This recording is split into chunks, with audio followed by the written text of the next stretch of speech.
I'm going to do a quick introduction and then we'll start. Yeah. So my name is Sarah Milligan. I'm with the Oklahoma Oral History Research Program at the Oklahoma State University Library. Today I'm talking with Tiara Sanders. I always want to do a soft A on about her experience during the COVID-19 pandemic in Oklahoma. We'll be focusing most of our time discussing her role in early childcare. But there also have some more general questions about just living through COVID. This interview will be deposited at the OSU Library for future access and research. Today's date, I forgot about that, is September 17th, 2022. All right, so that's it. So where I think it's helpful for this is just get a little bit of background about you. Tell me a little bit about yourself, like where are you from, and then how you came to Stillwater and how you got into what you were doing. Yeah. So I was born in Oklahoma, but we moved to West Virginia when I was about 4. So I grew up there. And I actually started babysitting at 12 or 13, which it was just, a woman that lived across the street from us. And I would just watch her kids while she was a hairdresser. So on Saturdays I would watch her kids. And so I actually got my first childcare job at the daycare that I went to as a kid. So the people that owned the place were my aunt and my grandma. That's kind of how the relationship I would give it. And so then my dad actually went to Oklahoma State. And so I applied and went on a legacy scholarship. And then my family happened to move with me. So we all moved here, and I found the first place I could find. And so I just kept working in childcare all through college. And it just kind of that was just kind of what I decided I wanted to do. Mm-hmm. And I did that, I kind of landed at Oak Tree finally and loved it. Absolutely loved it. I wanted to go into administration. And so there wasn't, just with it being small, there wasn't a lot of room for that. So then I moved to Renaissance. Mm-hmm. Yeah. So, was that sort of your degree track then? It was childcare administration? So OSU didn't have an administration, a childcare administration program. They had actually cut it, I guess, a couple of years before I came. So they used to have it. Mm-hmm. So I started out as an early childhood major, but they really wanted you to still get your teaching degrees and certificates. And I was like, I don't want to do that. That's not what I want to do. So I got human development and family science with an option in child and family services.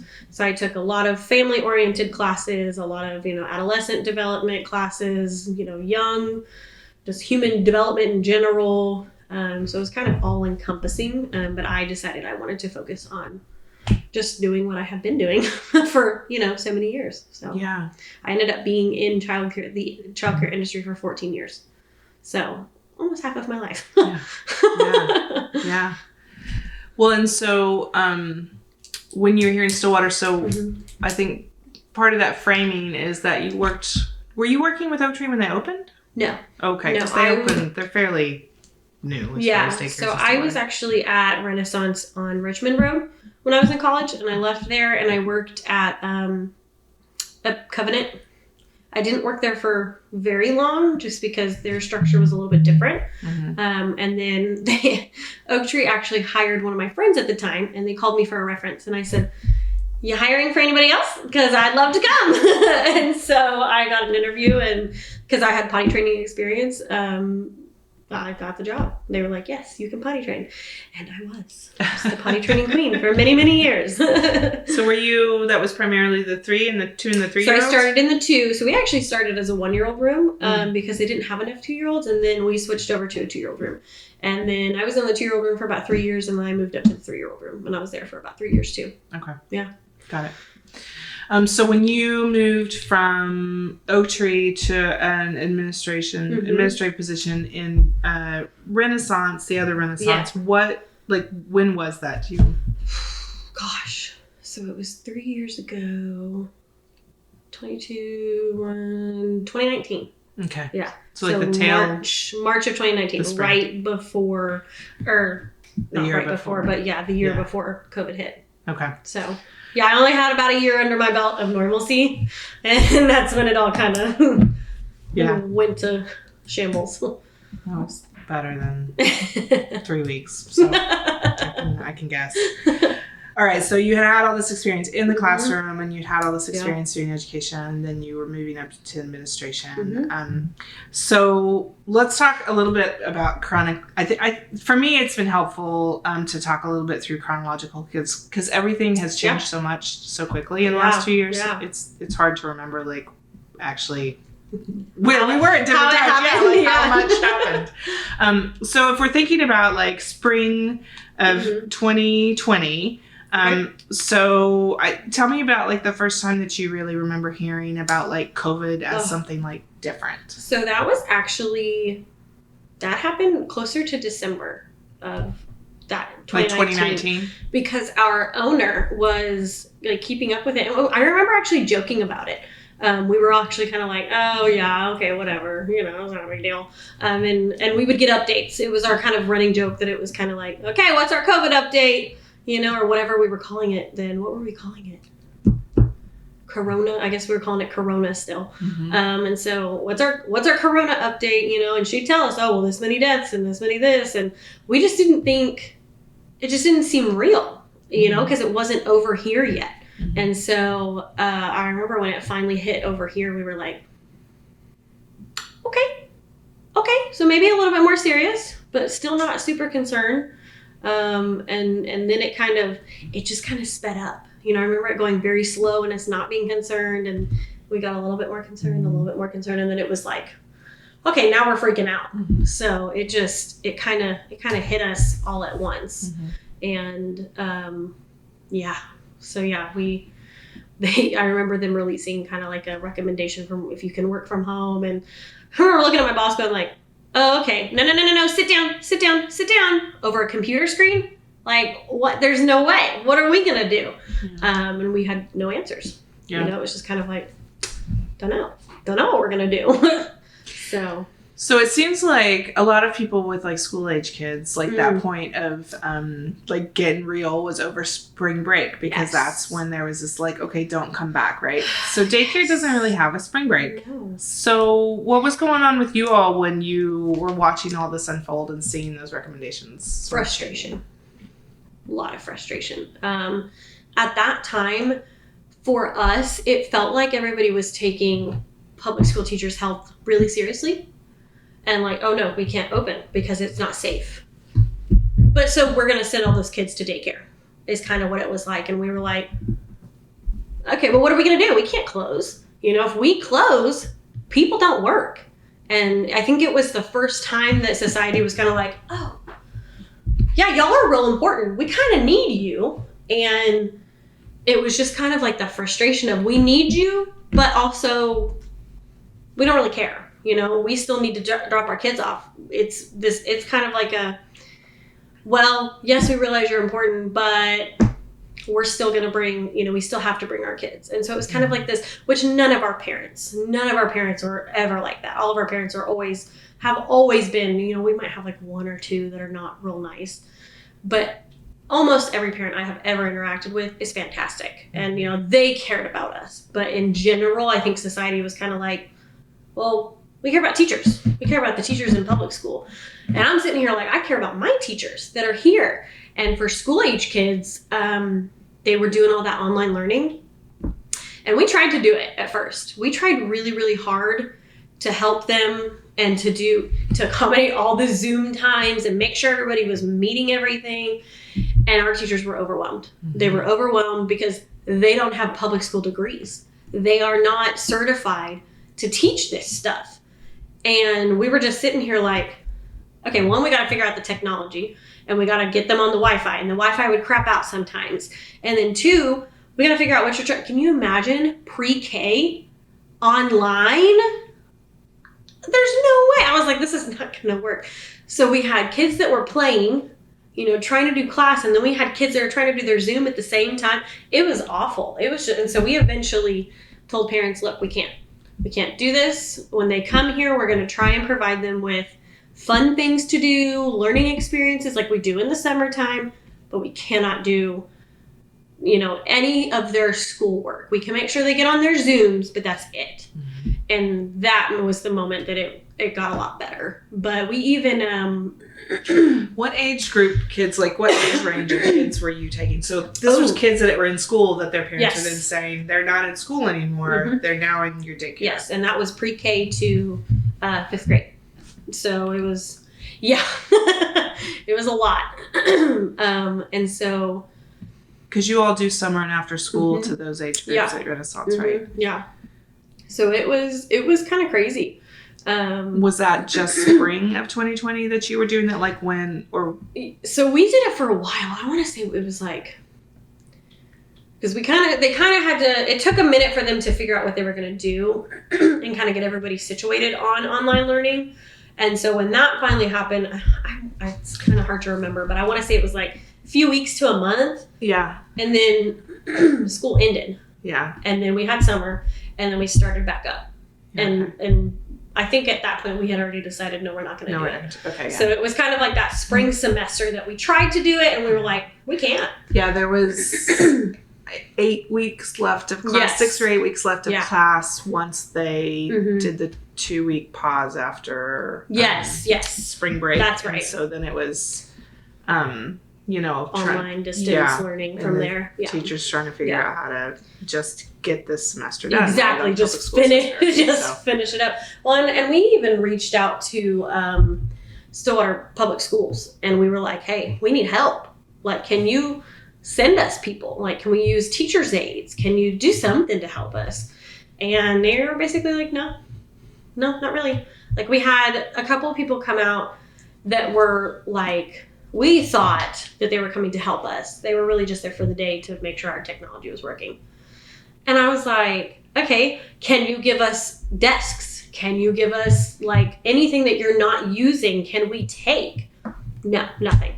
And it was just kind of like, so you're going to put these kids on distance learning in our care, and we have absolutely no way to take care of it.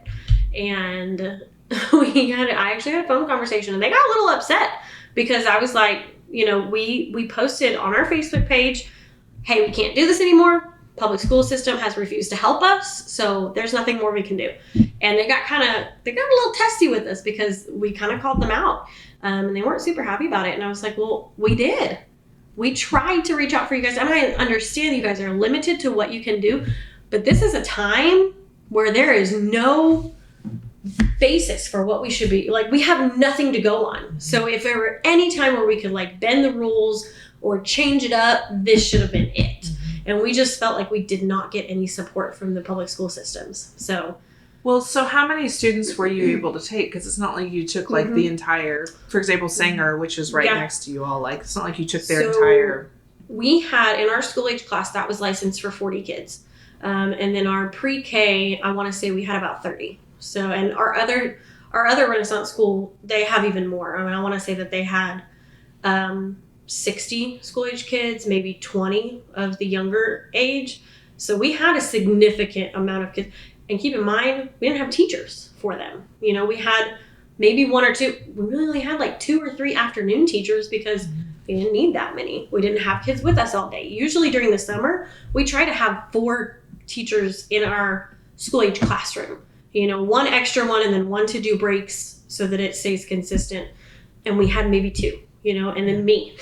And I was trying to go in and help them and get it all figured out. We had 2 different classes. We were running back and forth. And so that's why we were like, we don't even need to take a lot from you guys. Can we just have enough desks so that our kids can sit down? Because we're not built like a classroom. We've got tables. They don't have individual desks. They don't have any kind of separation. And so we were like, is there anything that you can give us just to help us? And especially when you've got kids on Zoom, one of them needs help, and then another one needs help, and then another one needs help, and you've only got 2 teachers in the classroom. And I'm sitting here going, I don't know how teachers do it, but also they're not trying to do it on a tablet, Yeah. And especially when we'd have teachers that were like, okay, can you get so-and-so to just sit down? And I'm like, no, I can't. I've got all these other kids right here I'm trying to make sure are supervised and are taken care of. They aren't hurting each other. They're not, because they were so just anxious and riled up. And I mean, we saw so many behavior issues come out of COVID, and it's not their fault. You know, it wasn't their fault, but it was like, we're doing the best that we can. I cannot, you know, and some of them we would have to send up to the front. They'd need to sit up to the front to do their Zoom classes because we had to watch them. And I'm like, guys, this just isn't fair to us. We had some parents that told the public school system, we will do what we can on the weekends. And that's what we're going to do. But we cannot get everything done because parents work all day long. And then they're supposed to come home and they're supposed to do all this homework. And there's no way, you know. And we have parents that worked, you know, nurses. They're working 12-hour shifts and then they're supposed to go home and they're supposed to teach their kid. You know, they can't do it. So it was just a really frustrating time for everyone involved. And we kind of felt like this is a time where we could partner with the public school system. And we kind of felt like they just kind of dropped us out. And I think we were all frustrated anyway, because like I said, it felt like, well, for the safety of our teachers, we have to close the schools. And we were like, well, what are we supposed to do? You know, we did what we could. We got masks, we got the little dividers, and we did everything that we could. And thank goodness that COVID wasn't like super, like, what's the word I'm looking for? It wasn't like prevalent in kids a lot. Like, you know, it didn't affect them very much because if it did, earlier, yeah, it would have run rampant. But yeah, so frustrating, I think, is the word I would choose for that whole time right after it happened. Did you all close at all during that period? Did you have any periods where you like shut down even for a week? We had 1 2-week period in the summer of 2020 where we closed down because we had 3 teachers test positive. And then after that, we kind of sat down and we talked and we were like, so what do we do? Okay, we closed for 2 weeks and then we opened up. Somebody else gets COVID. What do we do? Do we close down again for 2 weeks? And then, you know, how do we do that? Because when we close down for 2 weeks, parents don't have care. They don't have care for the kids that can't go to work. What are they supposed to do if we can't? And we had centers all over the state that did that. They would just close. A lot of centers closed permanently. And so we decided from that point on that what we would do is we would close classrooms. And so if we had, so our classes were set up kind of in pods. So it was one room divided in half with 2 classes.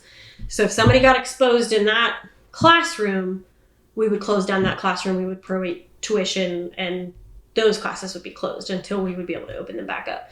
So that's kind of how we operated. But we did have that 1 2-week period that we did close down, which was kind of nice. It was kind of like a 2-week break for, I was like, okay, yes.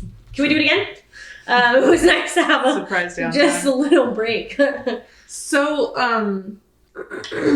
how did you make COVID policies? So like when you, and how did that change? So, like, do you remember the first time that you all met, like as your teachers and your administrator going like, how are we gonna? So we didn't ever have like a big, because obviously you didn't want to get everybody together and we were a large facility. Renaissance at Singer's licensed for 216. So we had a lot of teachers and so we couldn't all get together and do it. But administration, we got together and kind of with what we had, which I don't even remember at the time because it changed so much, the recommendations. Mm-hmm. But I remember we would send out like mass texts and we would send out memos to teachers, just kind of, okay, this is what we're going to do. So the first thing we did, which was what a lot of centers did, was we didn't let parents in the classrooms. And so we had 2 hallways.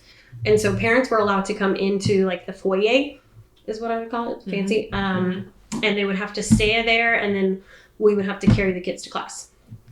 Keeping in mind, there were 2 of us up front in the mornings. Usually there's just one. And then the second person would come in at 8:39.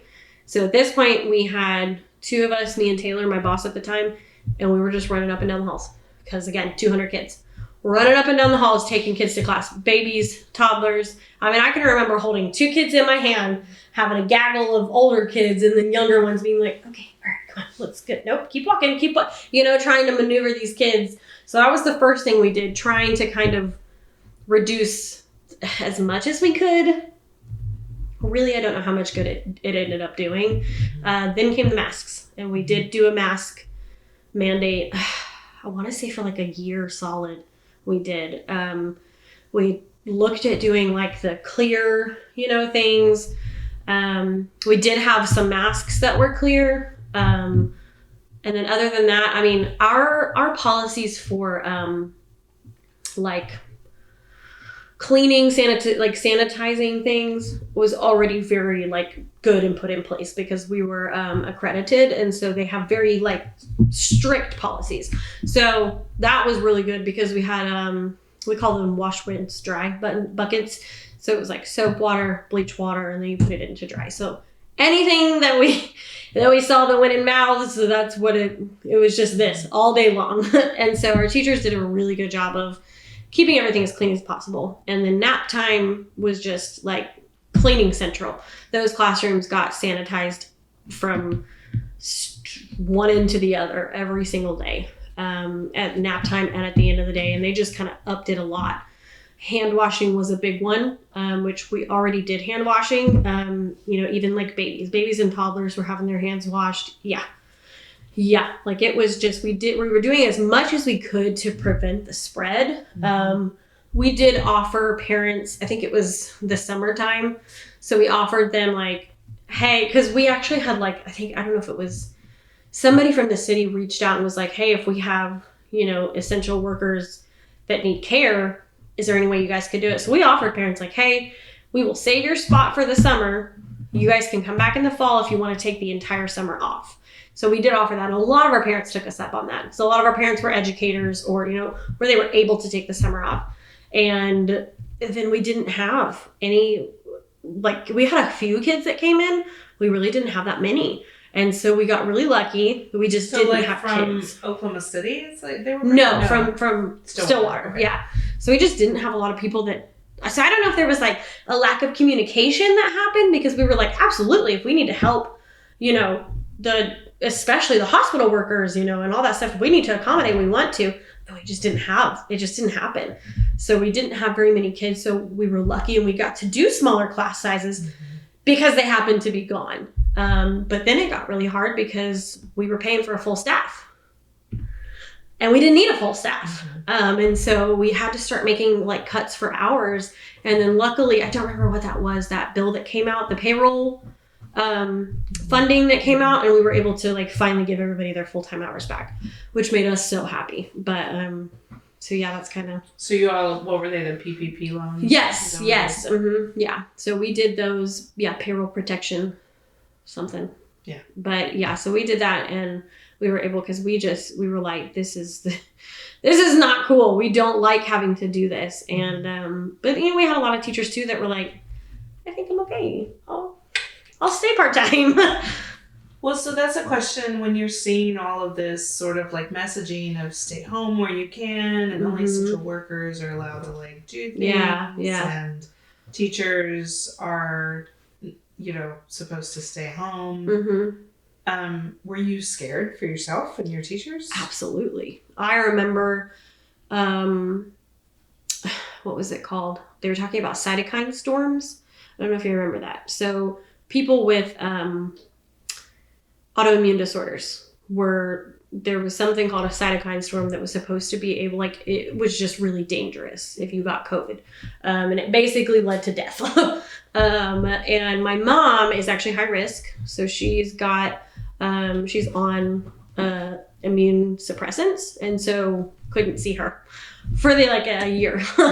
And I have autoimmune disorders, but I'm not on anything that, suppress it. But we didn't know how it was going to affect anything. And so I remember, and my boss actually told me, she was like, just stay out of the classroom. And I was like, how am I supposed to do that?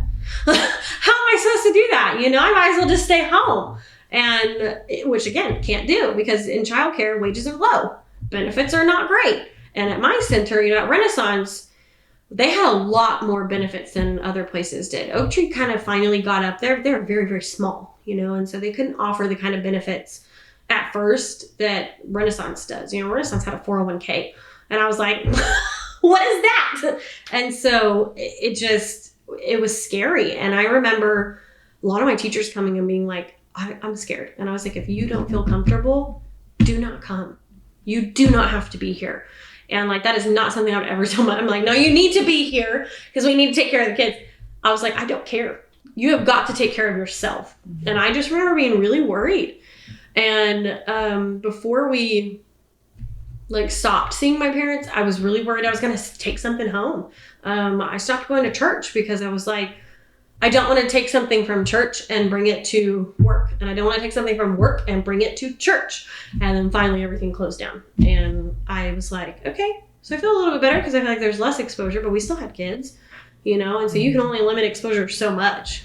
So, but it was terrifying at first. So were you getting any direction from like a higher space that was sort of saying best practices, guidance sort of thing? Yes and no, I feel like, because policies were changing so quickly, and we would call the health department for like questions, but the health department was going by what the CDC said, and the CDC would change as they got more information, you know, and I don't blame anybody because it was something that was so rapidly developing that we tried to just go by CDC guidelines. And then if we had individual, like case-by-case questions, we would call the health department.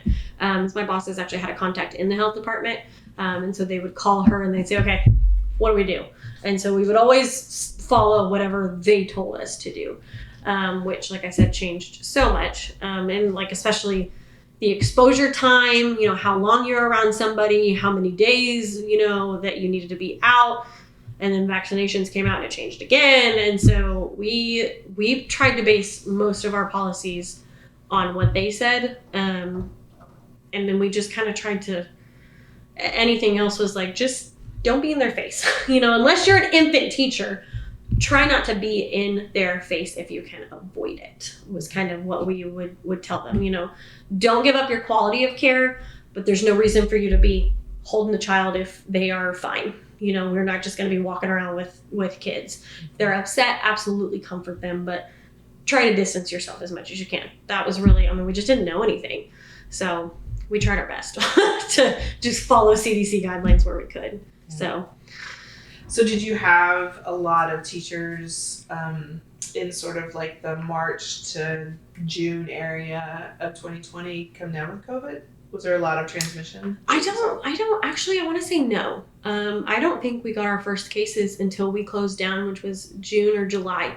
And we had 3 at once. And that's when we were like, okay, no, we have to close because we hadn't had any. You know, I think we had a couple of parents that tested here and there, and they would take their kids out, but we didn't have any kids test positive. We didn't have any teachers test positive. And it was kind of when parents started to test positive that we kind of started to get a little bit worried. We were like, okay, it's here, but it's not really here. And then we had our first 3 that tested positive, and we just kind of, nope, okay, we're done. And so we closed down for the 2 weeks, and that's kind of when I think my owner and then my boss are mother and daughter, just like Oak Tree. So I think they kind of talked about it while we were closed, and they were like, we got to figure out a better way. We got to figure out a way that we can still stay open and still offer care too, because that was our goal. As frustrating as it was, you know, to kind of feel left out of everything, our main goal was parents still need care. And so we're going to provide it as best that we can. Mm-hmm. So yeah, we didn't have a whole lot really. I want to say it wasn't until like 2021 that we would see a lot of cases, college kids. They came back, and it was just like, I just remember telling them, stop going to the bars, please. Stop going to the bars if you're going to come to work. You know, but you can't restrict them. So yeah. Well, did you get any pushback from parents, like for example when you closed down, or on changing any of the policies, or not being able to walk their kids in? No, I mean, we got some pushback. No, I wouldn't say pushback. We got some frustration from not being able to take kids to class because it would take so long. Because we had 19 classrooms, and so taking kids to class took a while. And so we had parents that got, you know, they never said anything, but you could see it on their faces that they were frustrated. They needed to get to work. And I mean, eventually people started planning, you know, just to take a little bit of extra time.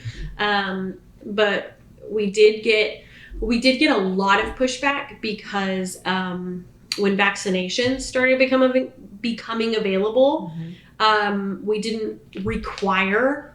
So before we couldn't require, you know, anybody to get vaccinated. And then I think there was like, I don't remember. I remember one of a parent saying, you know, calling and saying, well, why aren't you requiring teachers to get vaccinated? And what I didn't want to say is, well, do you want there to be someone to take care of your kids? Because if we do that, we're going to have mass walkout. because people felt strongly about either way. And, I was like, those that wanted to get it, got it. And I cannot tell you who did and who didn't, because parents wanted to know, is my teacher vaccinated? And I'm like, you can ask them, but I can't tell you. So we got a lot of pushback at that. And we actually had a parent, I was like, well, I don't think legally we're allowed to. And I remember him telling me, well, actually there was a court case and and I was like, I will let my owner know your concerns, and I will have her give you a call. But we talked about it. We talked about requiring them because, we all did. I felt very strongly about it because I wanted to be able to see my mom and I wanted to protect myself and protect the kids. But we were just like, there will not be, we will lose half of our staff. We knew that it was not going to be, and eventually most people came around to it because they one, if they got COVID, they weren't getting paid. And two, I think that they just eventually wanted to be able to do normal life. Yeah. But that would be the pushback I remember.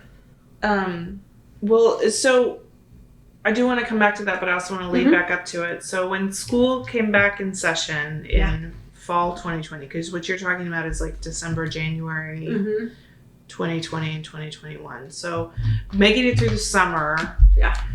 And with kids in the fall 2020, one of the biggest things was just like no one knew what to expect. Like there was very little planning over the summer that felt concrete. Yeah. So when August came, there was this like all of a sudden, no, everything's going to be fine. And then like a week before school started, like, but you can go virtual. Yes. Or so there's all this split. So how did that, or did that affect you all? Because you had done this sort of like, we'll take your fifth graders during the day all week. Yeah. So I remember that being a really frustrating time too, because we had these kids from spring break until August. And the thing with that summer, we usually do field trips. We do fun things. We couldn't do anything with them. And like I said, again, behavior problems were rampant because they had no idea what was going on. They had no idea if they were going back to school. They just didn't know. And so I remember August coming up, and if they could sign up, did they allow in person at first? Yeah, so you could choose whether you were going to do the virtual academy or whether you're going to do in person. And then you could do in person for up to 10 days before you switched, or either way. They gave you a trial period before you had to. And then they would close classes down if there was exposure, I think, because we would have just kids in and out. So if they were exposed but they weren't positive, they would come to daycare. Okay. And so we still had kids that were virtual. And then we had kids, and so it was just kind of like trying to figure out who's going to be here and who's not and what are we going to do. And then we also try to take, during the summer and things, Perkins kids. And I can't remember those surrounding schools, but we had kids outside of Stillwater Public Schools that were coming to us. And so trying to figure that out is really a blur. Yeah, how did that work? Because you have a set number of kids you can have. And so if they're going to public school, but then the classroom closes for 5 days or 10 days because of an exposure, those kids then would just go to daycare for 10 days? Like, how did you all run that? Because that's really like a rolling thing. I think that we had, since we had kids that were there anyway, we had teachers on staff. And so if somebody needed to come, and I really remember that exposure thing being a little bit later. I don't think it was like right at first. But if they were, and it really just depended on like how much exposure they had, were they around that person for at least, 15, 20 minutes, and how close were you, 6 feet apart? And so it was really like a case by case basis. But we had a teacher on staff. I don't know if we had one or two, but we had people there to help with the kids that were staying there. And then so if somebody needed to come in, it would just kind of depend on how much room we had. And so if we had a spot for the day, sure. If not, I don't think we turned away a whole lot of people, but sometimes it happened because we have ratios that we have to maintain. So, So did you keep elementary school kids doing virtual academy during that time, or not. They just, No. if they were willing to come to daycare, they were willing to go to school. Right? Yeah. So they, after that first round after spring break, we said no. If they have a Zoom, they can get on their Zoom call and we can, but we kind of tried to make it, okay, you need to make sure that your kid knows what time, and they have to communicate that with the teacher, because the teacher can't just magically know all of this stuff. And so we would do Zooms, and then other than that, we just tried to we actually got like a public school schedule and kind of tried to like modify it. So we would do like specials, and they do like their library time and stuff. So we would take that and we would try to do, science experiments. And so we tried to like build in like fun things, but also like learning things for them. We did like different languages, and we'd sit there and do like kind of just basic Spanish words and like how to use them. And so we would try to build in some kind of learning for them, so they weren't just like hanging out and chilling all day. But then we also wanted them to just have a place to come that was safe. There was so much that just was up in the air and confusing, that we wanted to be a place they could come and have fun and just be a kid, because that was just, it was hard for them to just be safe during that time. Yeah. So when the fall 2020 sort of schedule, and that's when university was trying to figure out too, because I know that impacts you, because you mentioned it. Like that's where a lot of your teachers come from during the school year, on and off. And so, the university was like a lot of virtual learning, but then in person, but then students had come back to town, so we're kind of available. Yeah. And you're right, there was all these news, like you said. There was news reports all the time about students going out. Yes. Having parties, and it was all this, there was a lot of stigma around that too. Yeah. And which I got it, they just wanted to have fun. But at the same time, it's like, this is bigger than you. And especially if you work in childcare, like, we took it very seriously. That, okay, cool. It doesn't seem like it's affecting children that much. But then it started mutating, and we were like, it could. Yeah. So, we took it very seriously. Not just for us and our teachers, but for, it's why we do it, was for the kids. Yeah. So I guess part of that is like this continuously changing calculation of risk, right? Like that's sort of how that's couched. And so you're getting information from the health department, who's still trying to figure out what's right from the CDC on like, masks. I think by fall it was like wear masks, when inside, as much ventilation as possible, and decrease numbers where you can, right? So, like you said, everyone's sort of moving towards waiting for this vaccine to get done in the fall of 2020. The first vaccine gets released in like December, January, it's eligible for first responders and educators. Did you all fall within that? Yeah. Yeah, talk to me a little bit about that. And talk to me about the information around that too. So information was like, I feel like it was scarce. Like we didn't know. And we thought we were going to fit in that first round. And then we just didn't. Like it like I signed up for the alerts for like when I would be eligible. Didn't get it until the second phase. And so but we didn't know. Nobody was communicating with us. Like we didn't know why. And especially since we had been I remember that being so frustrating now that you mentioned that.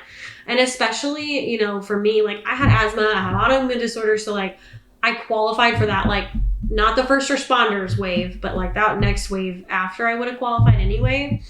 But it was just so frustrating because again, it's just like we kind of shoved us to the side, and it's like, we are actively in the classroom. We are not doing distance learning. We have not been doing distance learning. And I was frustrated, one, for myself, but two, for my teachers. Because I'm like, they have been, back when it was, I think you kind of got used to it, It's like we all kind of got used to it and it didn't seem as scary. But people were still dying every day. And so I just got so mad because I was like, these teachers are in the trenches every single day. And you're telling them that they can't qualify for the first round of vaccines? And I think it was different. I feel like from like state to state, I don't know if states were making those determinations on who qualified, but I feel like I had seen something, on one of the pages that I'm on Facebook. And I just remember being so frustrated because it's like, why don't we qualify, And so, yeah, that was really fun because I had one of my very good friends is a 4th grade teacher at Sanger. And I just remember being like, so you can get vaccinated, but me next door is still working with kids. Okay, that's fine. So that was really frustrating. And I don't think that really many people thought about it. I don't think that anybody was maliciously like, we're not going to include you. I just think it was kind of like being overlooked. And I mean, I have been the biggest voice in anytime people want to talk about it of childcare workers being overlooked. And like I said, parents who have children in childcare are fantastic. They love and appreciate us. But society as a whole, they don't think about us. Mm-hmm. And I mean, a lot of the times when they do, they think we're uneducated. They think we babysit for a living, And so it was just like one more thing for everybody to be frustrated about that was like, it was just kind of like, but then you can't do anything. Can't do anything about it because you're just sitting there trying to make it through every single day. And it was like, okay, well, we'll just wait. We'll just wait till we're eligible. And I remember my boss being eligible because she, our owner, she was in her 60s. And so she was eligible before the rest of us were. And I just remember waiting to get that email. And that's the thing is like, we all had family.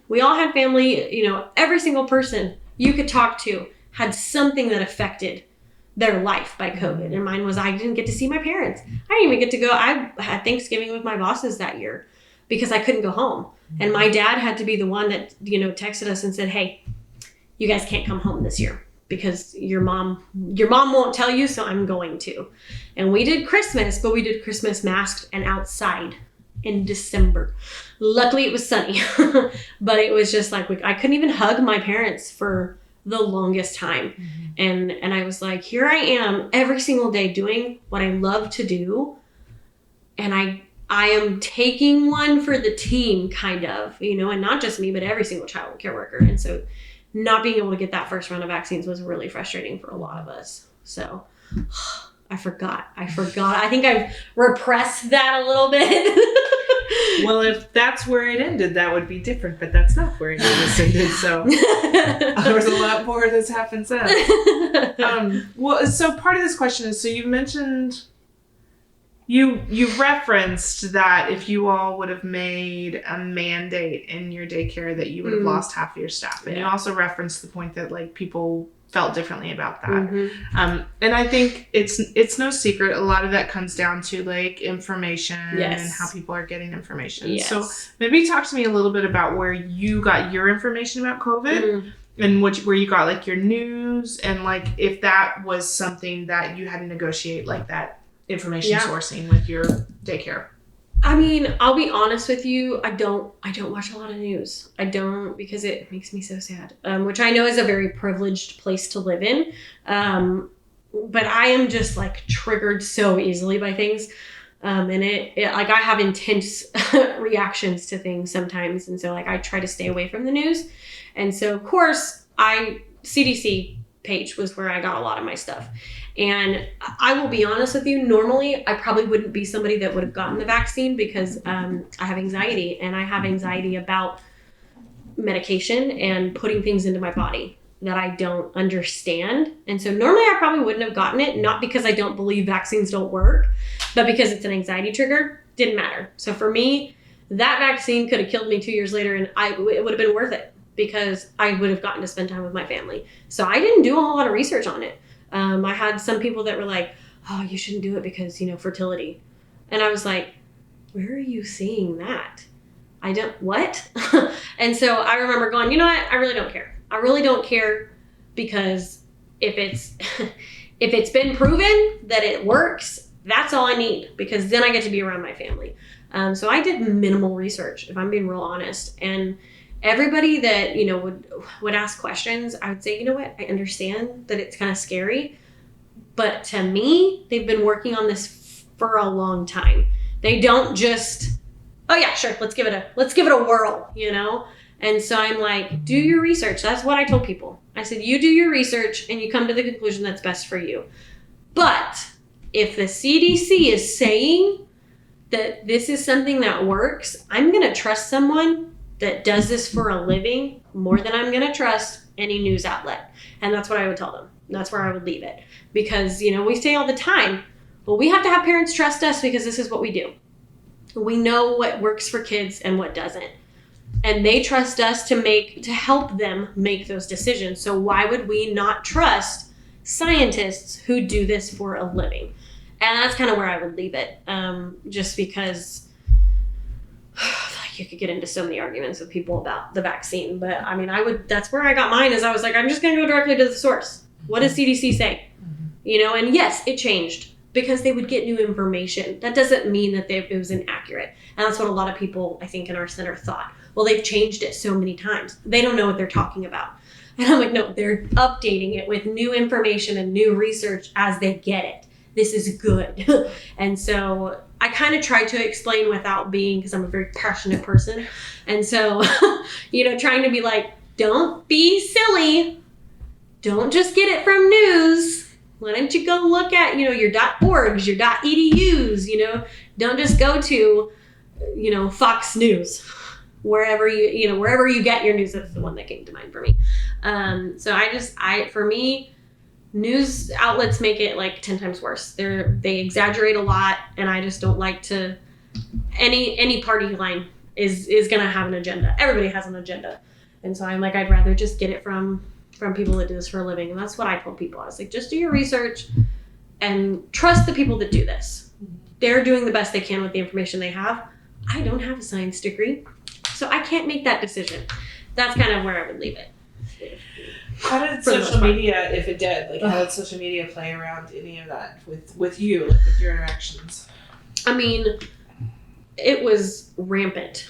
It was so bad because, Trump was still president at this time, I think. And fall 2020 to January. Yeah. So I just remember it being a lot of people that well, I'm not going to take a vaccine. I'm not going to do it. And it was everywhere. It was like people that you never expected. And I was like, okay, so you have to wear a seatbelt, right?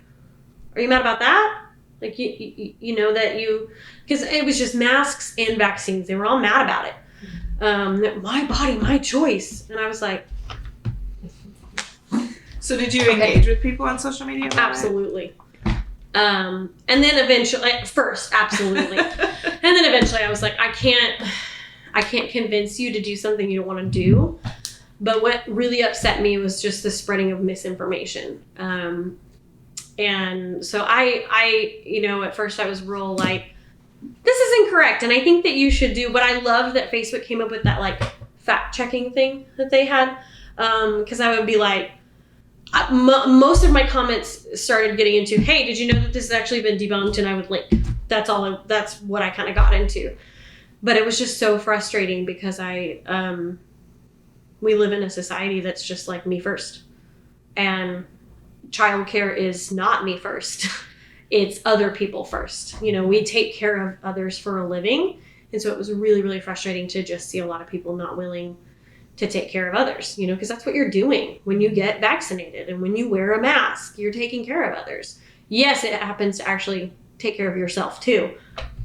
So it was just social media during that time. I remember just thinking, I don't think I'm going to get on it very much because it was really frustrating. Mm-hmm. But I think a lot of it was just people were scared. People were scared. They didn't. And that's the thing. When you are not knowledgeable about something, it's scary. And you have to trust the people that are doing it to take care of you. And this country's so divided politically that nobody trusted anybody. And so it made it really difficult to kind of just put that aside for our staff, even though I wanted to grab some of them and shake them and be like, it's okay, just do it, but I wanted them to do it for themselves, and I wanted them to do it for the kids, not for any political reason, because I don't care. Every single politician has an agenda. I don't care what party line you decide to fall under. Mine was about the people. It's these people that I care about, these children that I care about, and I want you to do this for you. but we tried to stay very impartial with our teachers because we didn't, you know, when you work with kids, you want to stay in the middle.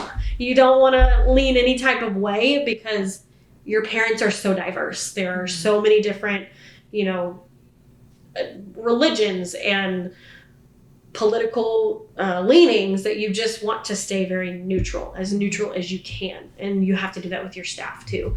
And so even though I felt very strongly about it, I had to be very neutral and just say, just do your research and do what's best for you. Here's what I would recommend though. These are the sites I would recommend. But yeah, social media I think was big because it was, and it always has been, it's where you can get on and you can be a keyboard warrior, you know, without feeling like there's any repercussions. And so I think a lot of people did that. Mm-hmm. I'm going to make a generalization here and you can totally go for it. Feel free to disagree with me, but it seems like the difference between like that initial wave of COVID in like spring 2020, summer 2020, then we had the Oklahoma wave, which was more like the fall and the winter 2020, which is when the hospitals actually started to fill up, right? Yeah.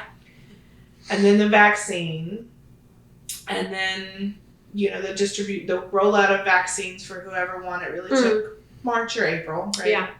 And then as new waves of COVID washed through, right, it seems like, from a service perspective, people had a different reaction in like the early days of COVID, maybe a little bit more forgiving of things than by the time after the vaccine rolled out and COVID was still here, right? So I think it felt like everyone was holding their breath, be like, vaccine, vaccine, vaccine. Yes. Oh, we're not actually done with this, right? Yeah. So I'm curious if you saw that sort of same thing happen in daycare. Like, did your interaction with your parents change over time? Did your interaction with teachers? Absolutely. I mean, I remember we were always short-staffed. I mean, when I first started, like I said, I got about 1 year of normalcy, and childcare will always be short-staffed anyway because it's a hard job. But we were just so short-staffed, and it was like, how do you explain to parents, you know, one, consistency for children is something that you have to have it. You can't just be willy-nilly with kids. And so how do we explain to these parents without saying, hey, we don't have teachers, you know? Because we want to provide like we're doing something front, and we're trying. But it did seem like that after that initial year, and especially when teachers would get COVID and we'd get are they vaccinated? I can't tell you that.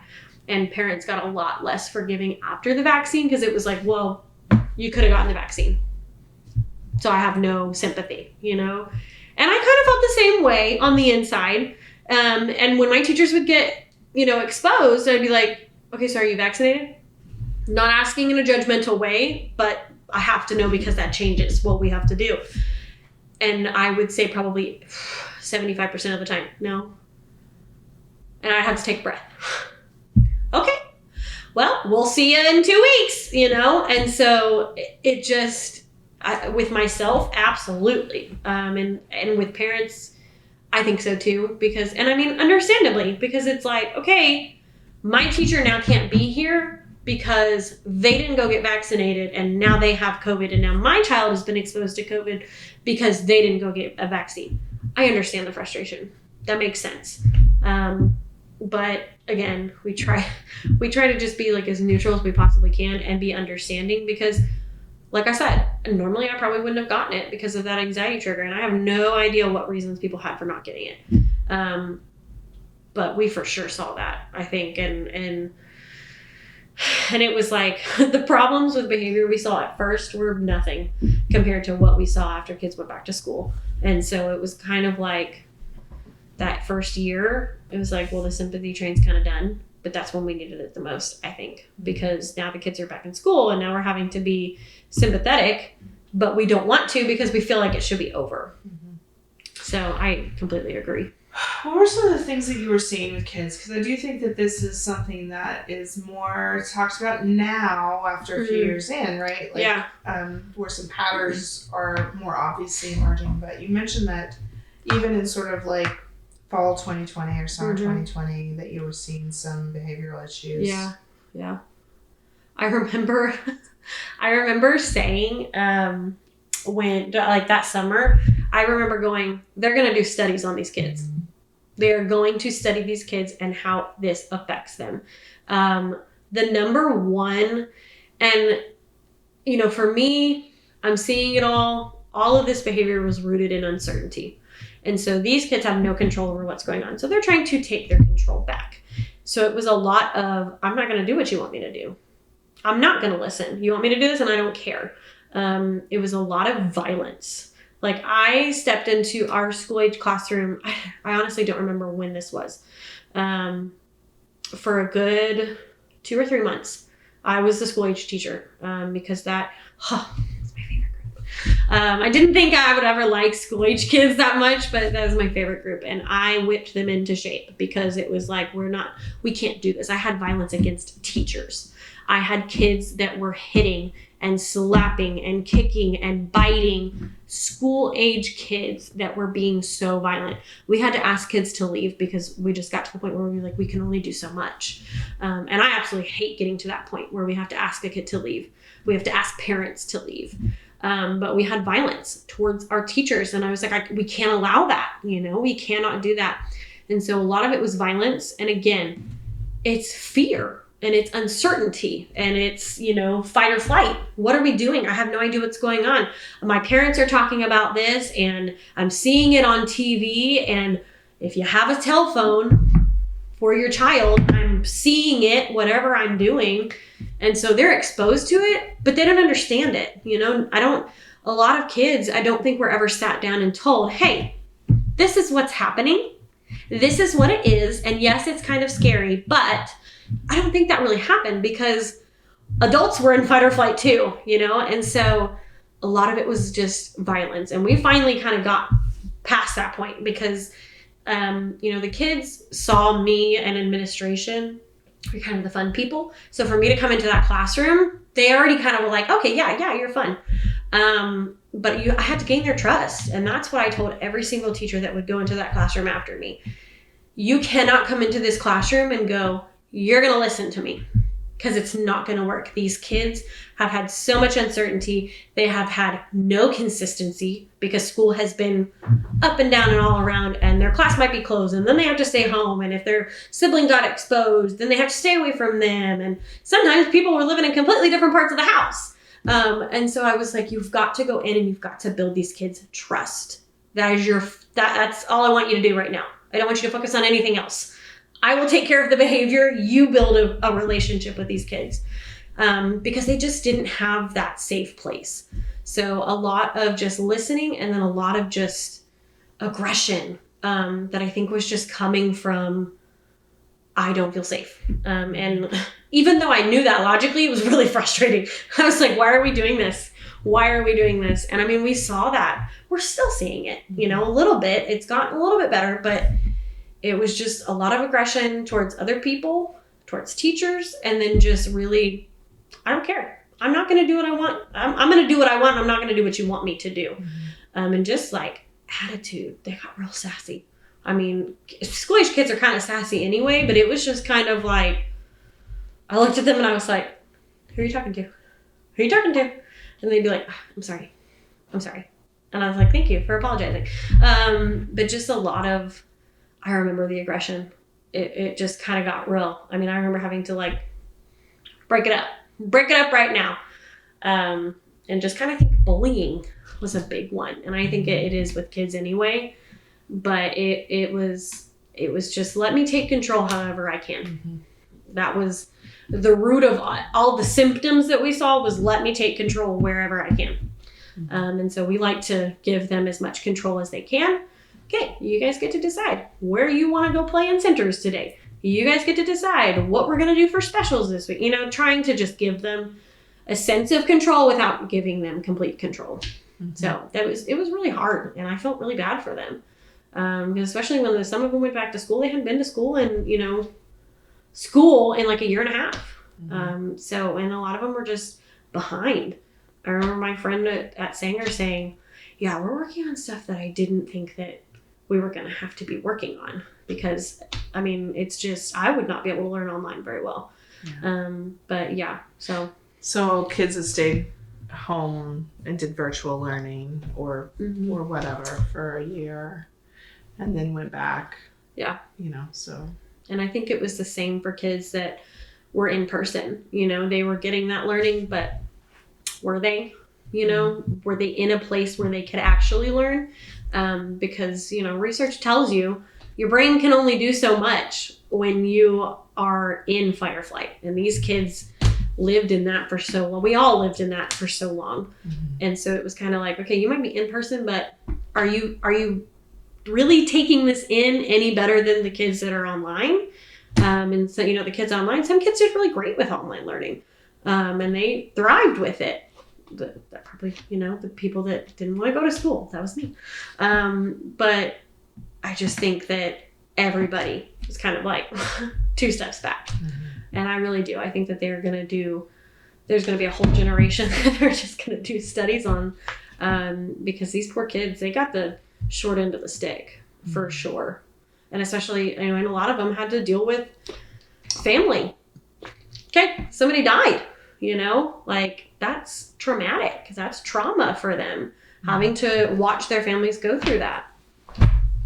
Who's next, So, yeah. It's a lot of the behavior issues we saw. Is that sort of tapered off at this point for you? I think so. When I left in January, we were doing a lot better. And really they had been doing better for once everything went back to normal with school and they got a consistent schedule and they could predict what was happening. That was when we saw a lot of stuff kind of fall off and even out. And again, I think it's just because predictability and control. They knew what was going to happen. Of course you had outliers that, really took more time to get back to normal. But for the most part, they were doing good, which, we love to see. Makes us happy for them and for us. Yeah, right routine. I think anyone in childcare, early education, or like routines, yes, are just so important. Do you ever have to do contact tracing? No, thank goodness. Now we would report to the health department, but we never had to do any of that. I did feel bad for the public school teachers that had to do that in the public schools because that sounded like a nightmare. Thank goodness we didn't have that on top of everything else.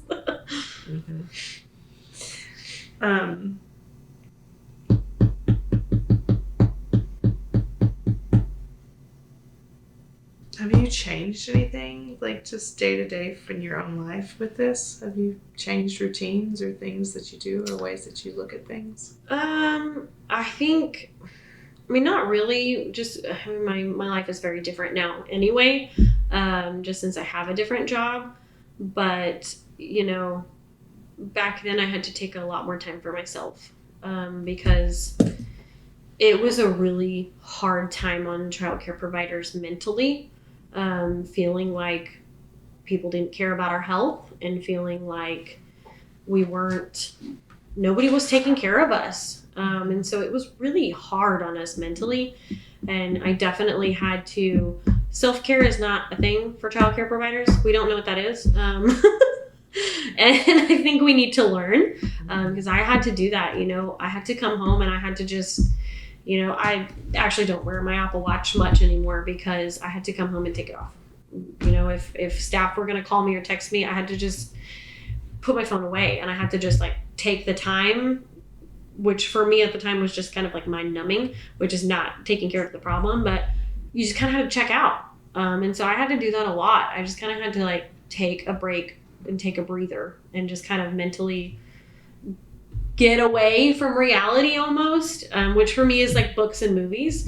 So I think that's something that has kind of carried over because when COVID hit, it was kind of like, I'd rather be anywhere but here. So let me pretend. Let me pretend and let me lose myself in a book or a movie really quick. But other than that, I mean, I still carry my masks around in my purse just in case. In my office, if you feel like you're not feeling good, if you feel like you need to wear a mask, wear a mask. Just seeing like pictures nowadays, like I see masks and I'm like, God, where are your masks? Why don't you have masks on? And I'm like, oh, that was okay. All right, never mind. And so anytime I feel like, I've got the little at-home COVID tests, and so that's normal. That's normal now. And that's not something that I would have ever done before. I signed up for those real quick. I was like, and to my knowledge, I never got COVID. Knock on all the wood. So I feel like I was really lucky. But just making sure that if something else happens that we need to put in place, we're good. We've got the COVID test, we've got the masks, and we can do it if we need to.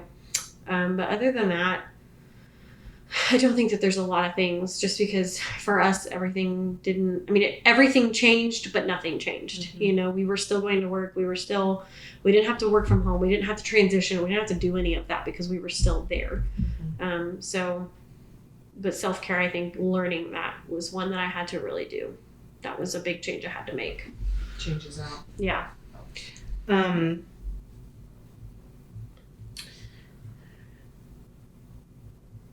Talk to me a little bit about your change in career, your recent change in career. I mean, okay, if you really want me to.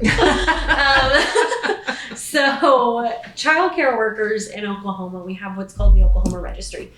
So you have to do continuous education. I think just like any profession, you have to keep up on what's going on, especially for childcare. It's so important because things change all the time. What we would do 30 years ago, we would never do now. And so my current place of work, which is the Center for Early Childhood Professional Development, we have, it's called a registry. All of childcare workers have to register on there. And then we give out, it's called a professional development ladder. So it goes from level 1 to level 11 based on your training and your education. You fall somewhere on that level. There's also the Oklahoma Director's Credential, which is for directors and assistant directors. And that goes from, to be honest, I can't remember. But there are like 5 levels for it. But they're like silver, bronze, gold, platinum. And so you have to register. You have to be on there for licensing sake. It's required. So my program is within the Center for Early Childhood Professional Development. It's called the Wage Supplement Program. And it's exactly what it sounds like. We give teachers a supplement to their wages because, again, teachers are not paid nearly enough than what they deserve. And so depending on your level, your PDL level, that determines how much you get. And for level 2, it's $200. For level 11, it's $1,100. And that's every 6 months. So as long as they meet the requirements, they send us their documents and we can verify their employment, they get that check every 6 months. And I actually participated in the program before I worked there. It was nice. I had a $600 check that I got twice. And I was like, this is amazing. We've also got, it's a separate program from the wage supplement, but we're kind of together. It's called the Stipend, Certificate of Achievement and Stipend Program. And you can get, that one's based on training. So it kind of allows them, you got to do your continuing education anyway. So take these specific classes and you get a stipend for it. And it's a $600 stipend. And that one is set. So it's always $600. You don't get any more. Whereas wage, you can go up. So if you start at a level 2 and then you get more education and you bump up to a level 6, you're going to get more money. The stipend is always $600, but we've got several. I want to say that there's like 6 or 7 right now that you can get. So it's like infant and toddler, quality childcare. So there's different things that you can get it for. And so I think the programs are really needed right now because especially, it's about 1.5 years old, the program. And so it kind of hit around COVID. And so I think that it is just something that childcare workers need, you know, and a lot of people have never heard of it before. And they're like, wait, I can get money. And I'm like, yes, you can.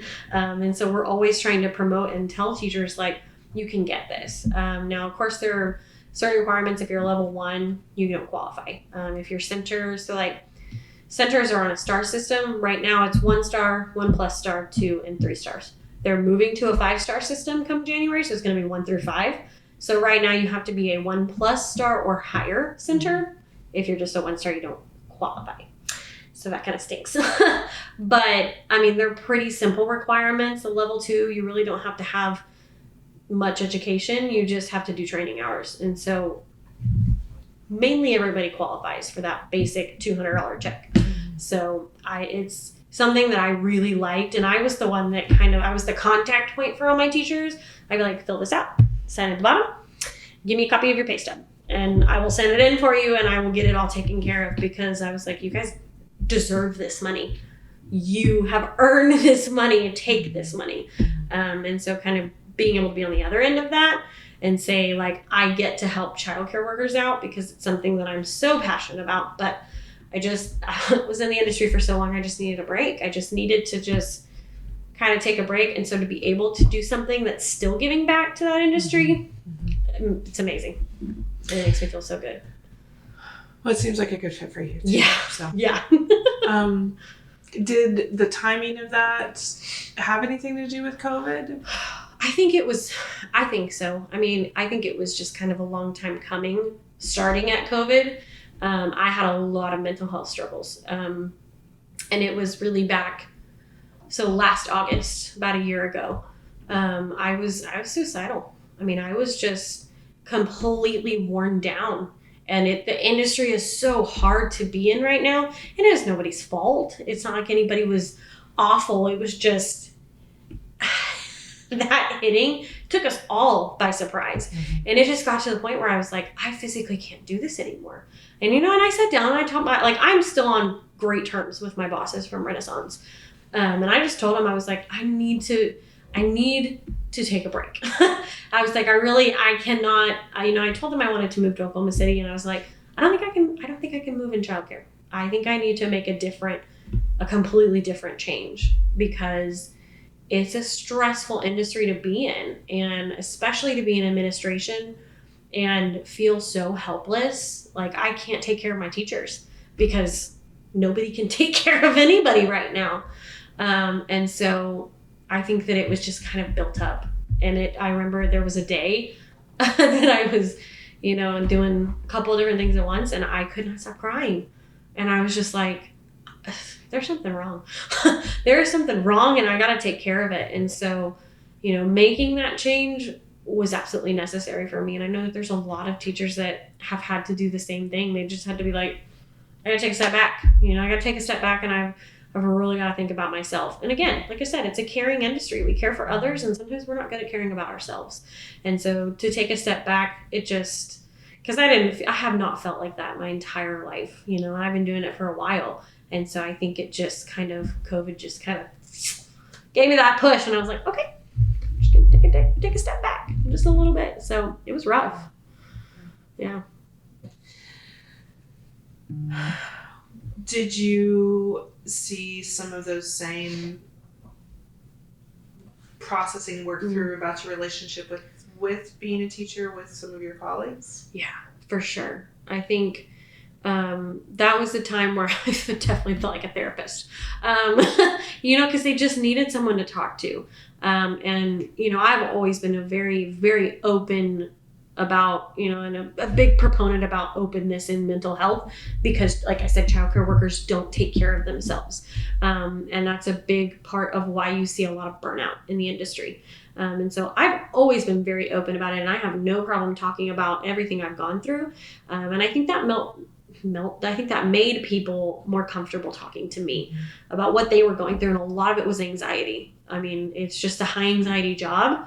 And if you already have anxiety and then you're in a high anxiety job, it just kind of escalates. And so just kind of being able to talk them through things and really just telling them, like, you've got to do what's best for you. I think was a line that I used a lot.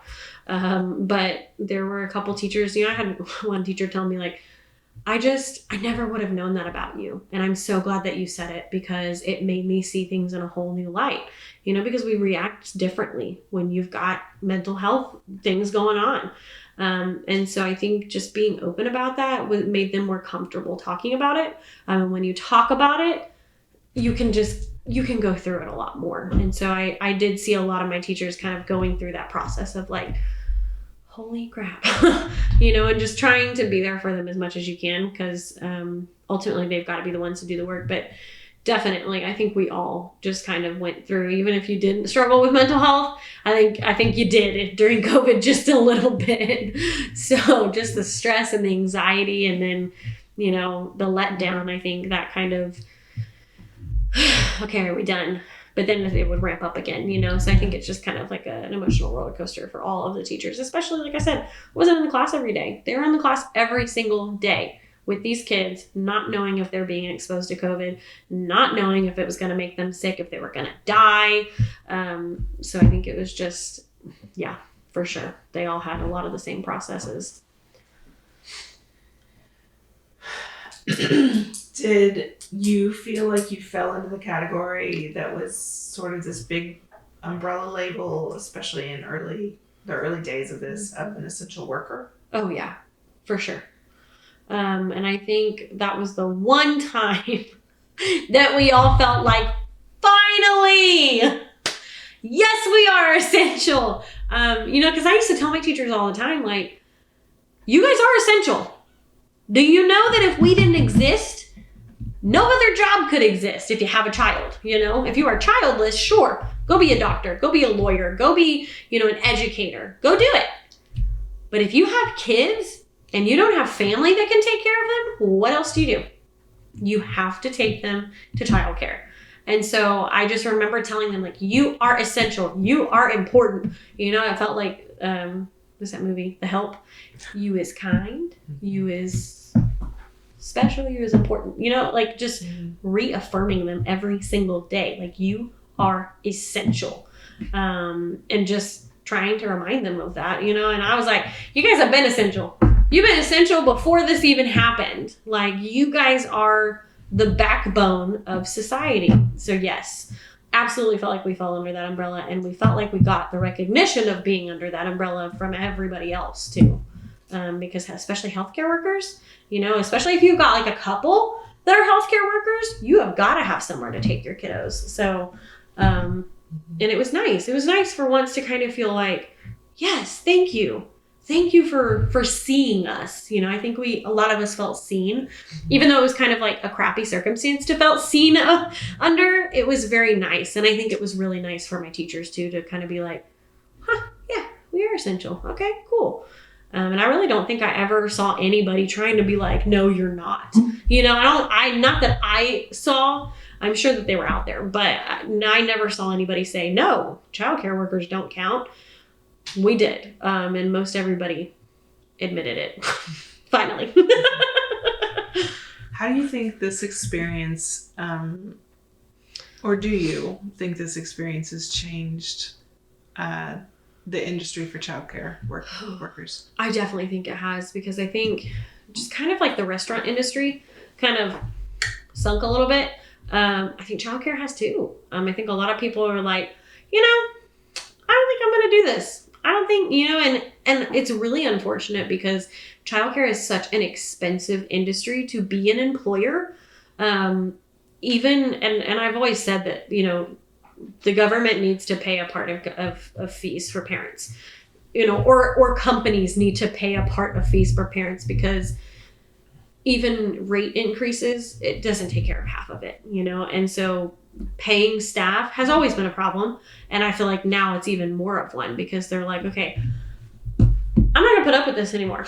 COVID has taught me I am worth, and they're worth, if I could pay them, a football player's, in the NFL salary, oh my God, I would.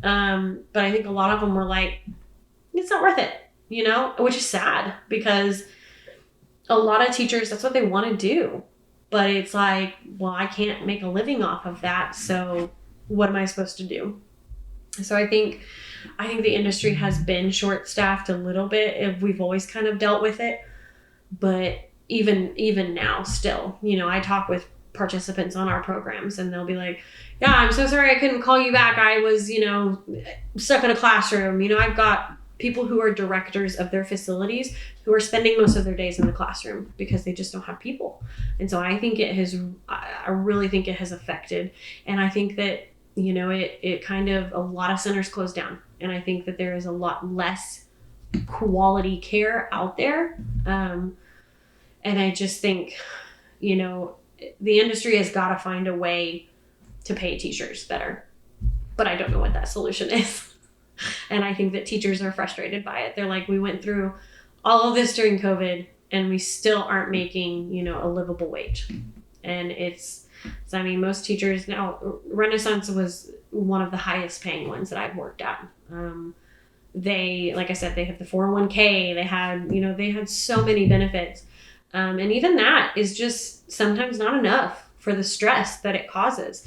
And especially since, like I said, we've been seeing behavior problems and I think it kind of tapered off, but that's still long lasting. And kids are changing so much every single day. And so it's just kind of like a lot of teachers are saying, it's not worth the stress.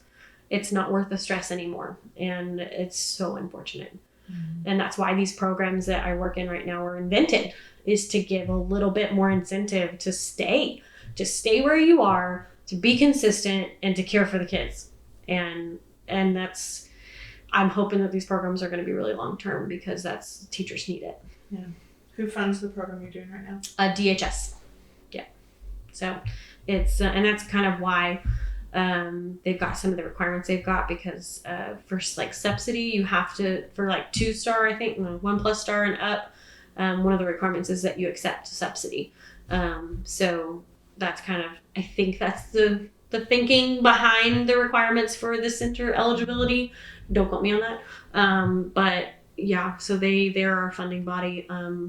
We don't have like a lot to do with them, not us in the lower spectrum, but yeah, they're, I'm so glad that they do because if they didn't, I think things would be a lot different, honestly.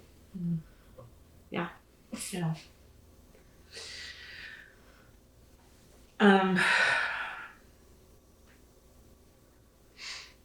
So I think I have like 2 more questions left. Yeah. Go for it.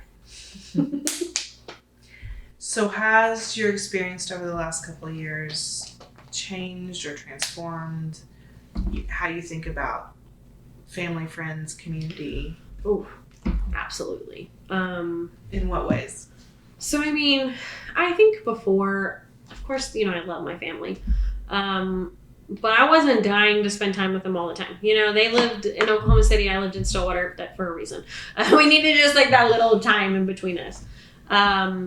And like I said, when COVID hit, I do not remember hugging my mom for like a good year.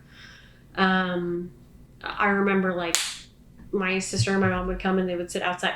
We would open the window. And my sister came to drop off something, I think it was last Christmas. And she couldn't come inside because she was staying with my parents. And so she had fully quarantined and was able to be around them, without masks because she wasn't doing anything else. And I couldn't. And it was the year we did kind of like virtual Christmas with the rest of my family. And it was just sad. I remember my dog with her little paws up at the door, like, why aren't you coming in to pet me? And she couldn't because I was working in childcare. I was, exposed all the time. And so I just remember feeling like so sad and very isolated. Because you could go out.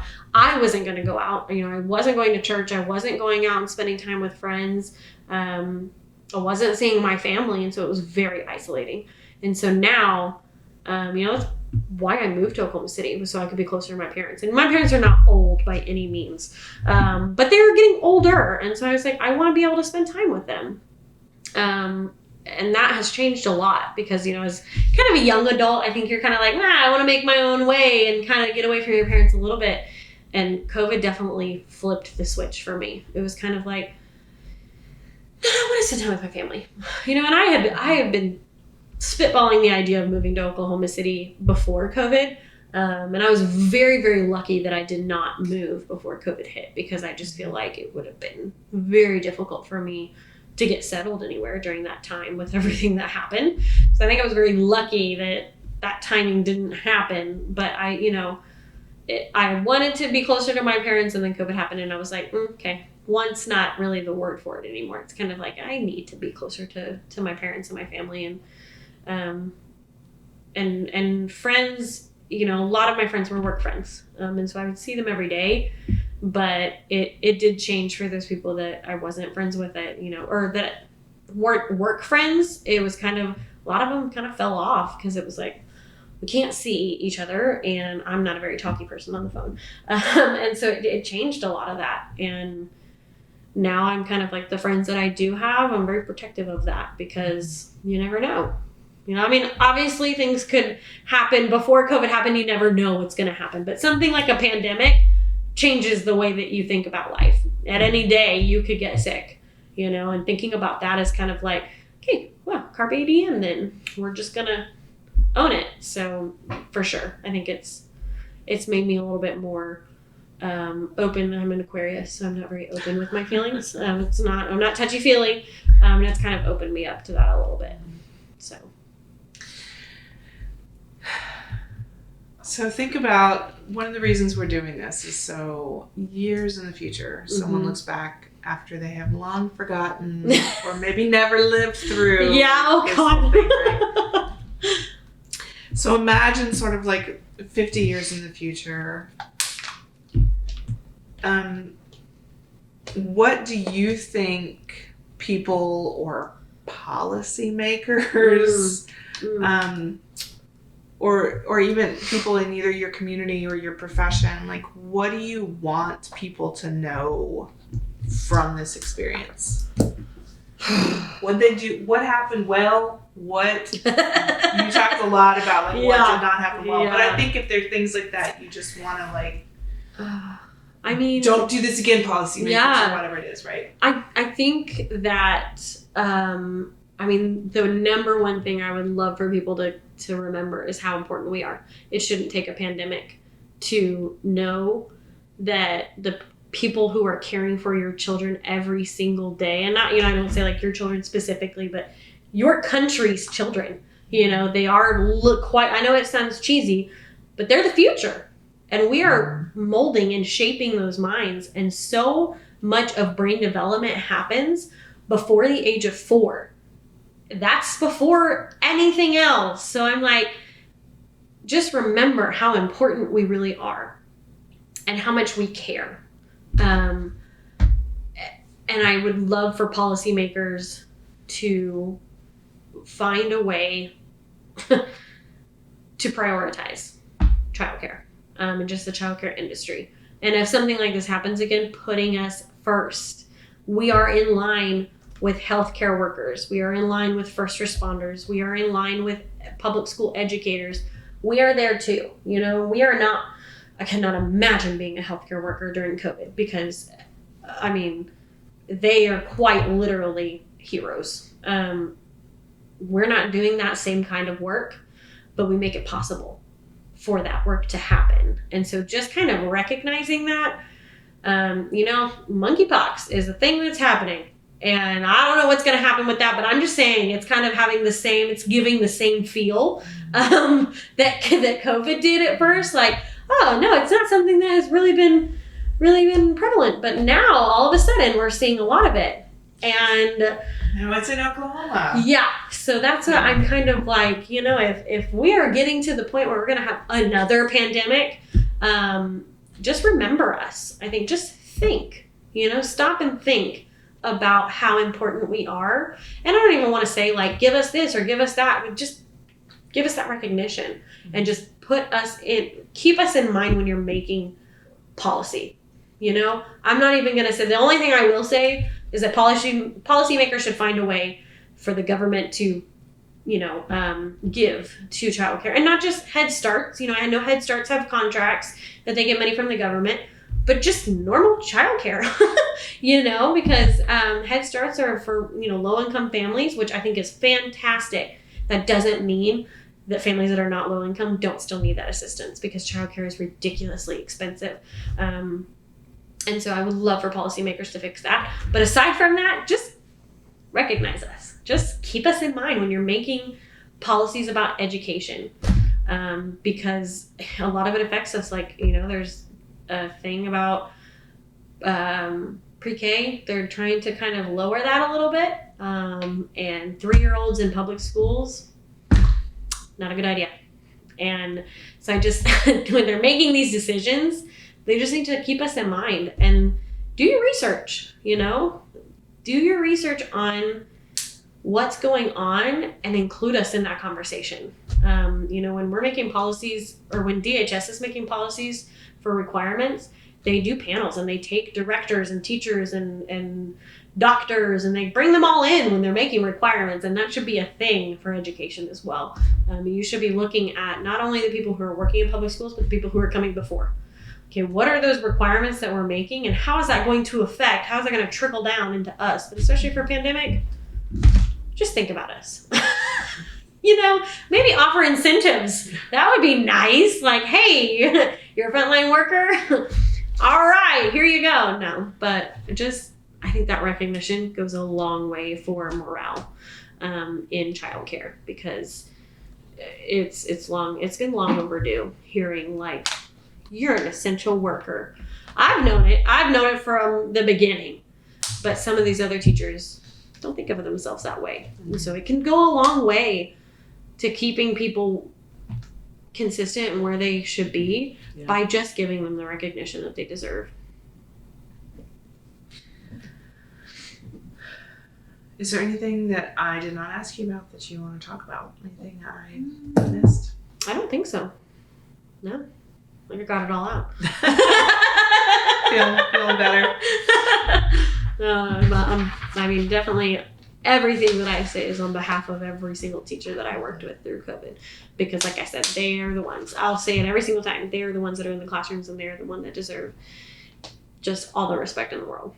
They are amazing. So here's to you. As a parent with small children, it has been essential. Yeah. It has. Well, the thing is we all love our children. Yeah. But we need a little break from them. Just a little bit. Well, and sometimes. As that's coming out so much too, it's like the people who've tried to keep their kids home and work. It's impossible to do any of that well. How? Yeah, yes, unless you've got like a high schooler, then you can be like, just stay in your room. Yeah. How do you do it? My one of my favorite pictures from like a representation of like my life during COVID is me on a virtual professional conference in the Zoom square from my box at a like professional conference with Lowell, who was 2.5 at the time, in like a Spider-Man costume, sitting on my head, just perched over top of me, helping me out. That makes me think though. I think that COVID did give employers a lot more. I think it helped them be a little bit more sympathetic towards working parents, because yes, working dads, but especially working moms, because we all know, we won't even go into that, but working moms through this pandemic, if you want to talk about rough, they've had it rough. Trying to be a professional working mom during this pandemic has just been, and I think that it has really given employers a little bit more sympathy of like, oh yeah, I got my kids here too. I think they can kind of be like, oh yeah, okay, all right, cool. We need to maybe, because I think when your kids get sick, it's kind of like, so but you're gonna work, right? You're still gonna get your stuff done. And so I think it's kind of enabled everybody to give a little bit of grace with just having kids and being in a working field. And I don't know why that has to be anything unprofessional. It's just life. Like, you can still be a professional and have children and have to deal with that. Don't know why it's gotta be this like weird thing. So I think that definitely did impact people, because a lot of people had to do that. And I don't know how they did. God bless you guys, man.